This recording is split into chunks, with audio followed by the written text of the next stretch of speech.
All right, now I've talked about this guy before, and I talked about his inadequacies and the flaws in his philosophy and stuff like that. But I'm just gonna go ahead and just let him talk, and then I'm gonna bring up some information afterwards.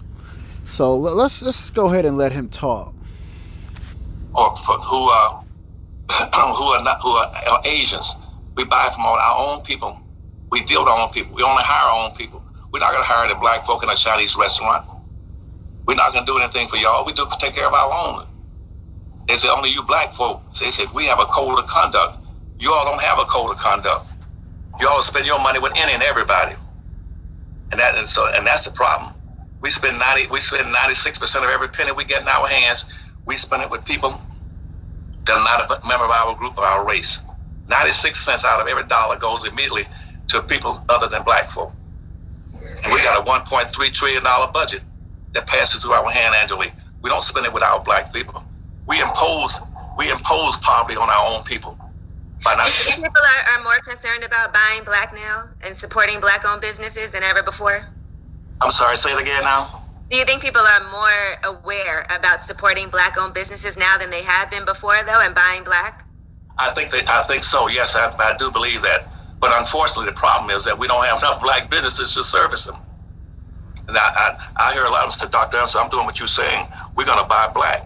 I said, you can't buy black yet because they don't have the businesses. Because and that's what I'm going to talk about this morning with y'all. And that's what the Democratic Party and the Republican Party should be focusing on. Quit trying to prepare black folk to look for jobs. Prepare them and give them the resources to start building their own businesses. Once they build their own businesses, then the blacks can buy black. And teach them what the proper businesses go into. Then once they start those businesses to vertically integrate them all the way up. Called vertical integration, which is a powernomics concept.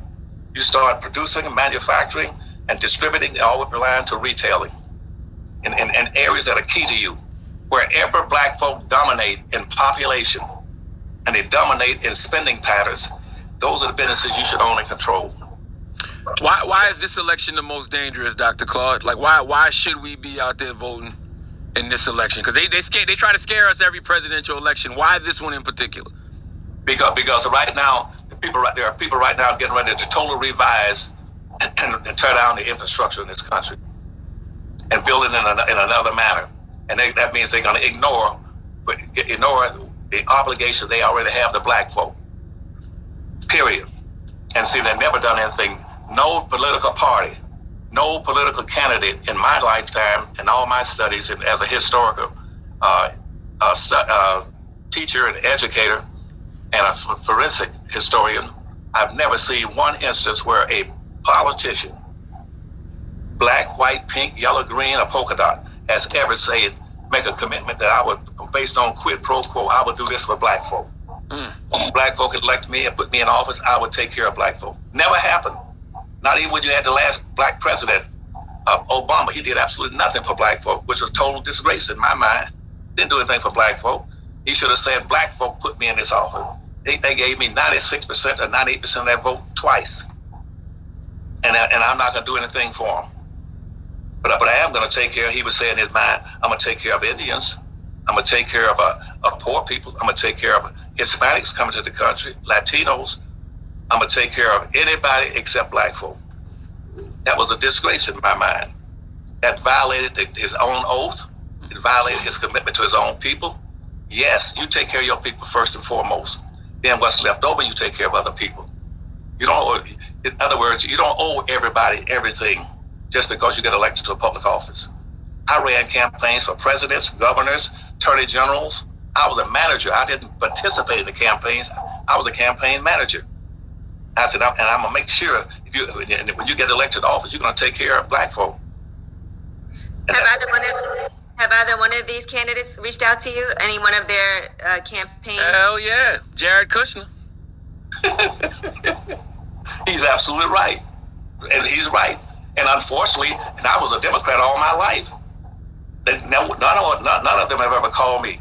Ironically, it's been the Republicans have been calling me. They've been calling me saying, Dr. Anderson, we have a lot of respect and appreciation for you and the things you propose for black folk, your commitment.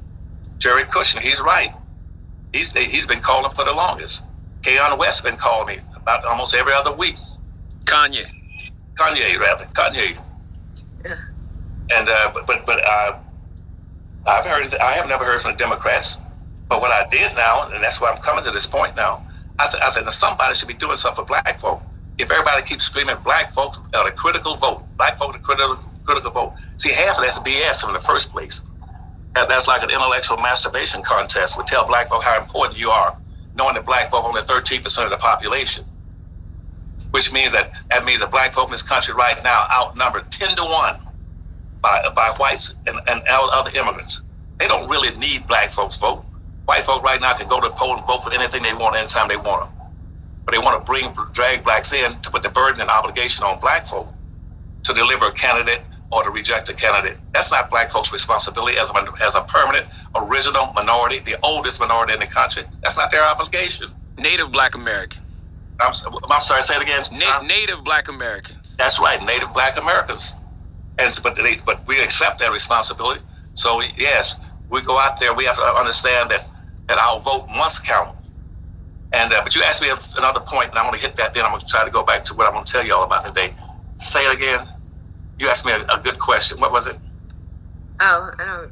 Which one of us? Well, you asked me something that was very important, and I didn't get a chance to answer it. I think I asked you about why is this election the most important to vote for. I think you answered it though. Because I don't think the society as we've always known is going to be in existence when this pandemic ends. They're going to wipe out most of the businesses. They're going to wipe out most of the regulations, the institutions, and everything else. And black folk right now, I had a rule. I said when white folk catch colds, black folk going to catch pneumonia. And we don't right now with the pandemic. We don't have the resources. We don't have any communities. That's why blacks right now, for everyone dies from the. Okay, now right there, when he said we don't have any communities, let me bring something up. Okay. I looked this up. I found 10 richest black communities in America. Okay. According to AtlantaBlackStar.com, 7 out of 10 affluent black communities in America are found in the state of Maryland. Okay. You got all these cities: Unionville, New York. Okay. Hillcrest, New York. Okay. Friendly, Maryland. Woodmore, Maryland. Kettering, Maryland. Okay. Fort Washington, Maryland. Mitchellville, Maryland. Ladera Heights, California. Baldwin Hills, California. Viewing Park, Windsor Hill, California. Okay, look at the income in these places. Okay, Unionville, New York. Okay, the average family income, $76,553. That's already above the national average. I think the national average is actually $35,000. Okay, so you already 100% above the national average right here. Okay, with Unionville, New York. Okay, Hillcrest, New York, 76,960. Okay, Friendly, Maryland, income 82,827. Woodmore, Maryland, income 103,438. Kettering, Maryland, okay, $107,008 for the family income. Okay, Fort Washington, Maryland, $114,243. Okay, Ladera Heights, California, $132,824. And they tell us that we don't have communities, that we don't have no money. Okay, and I keep trying to tell black people, it's not up to these politicians to make you economically prosperous. Politicians can't make you economically prosperous. Okay, you have to do that yourself based on how you get your money up, how what businesses you get involved in, what opportunities you take advantage of. Okay, black people are past the point of legislation helping them. Legislation can only help people like immigrants and people like that, newcomers to the country. Okay, we've been established in this country too long. And see, civil rights movement is what taught black folks to look to government. Before that, black folks, for the most part, were self-sufficient in their towns and stuff. Okay, not just Greenwood, but you have a lot of other towns and stuff like that all over the country. Okay, and black folks have gotten away from that. So you can't keep listening to the people who just want to spew rhetoric, who just want you to give them money so they can, you know, go around the country and make more money, making more speeches to people. You know, meanwhile, you know, his initiative to invest in Detroit failed because he didn't have a proper setup or a proper team around him. But yet he's going all around, going on Boyce Watkins, going on Jason Black. You notice he go on the same shows all the time. The same people talk to him all the time because it's only a small amount of people who will entertain someone who is past their prime like that and didn't accomplish what they set out initially to accomplish. But they just want to keep talking about it. Okay, well, let me know what y'all think. Get the likes up. Peace.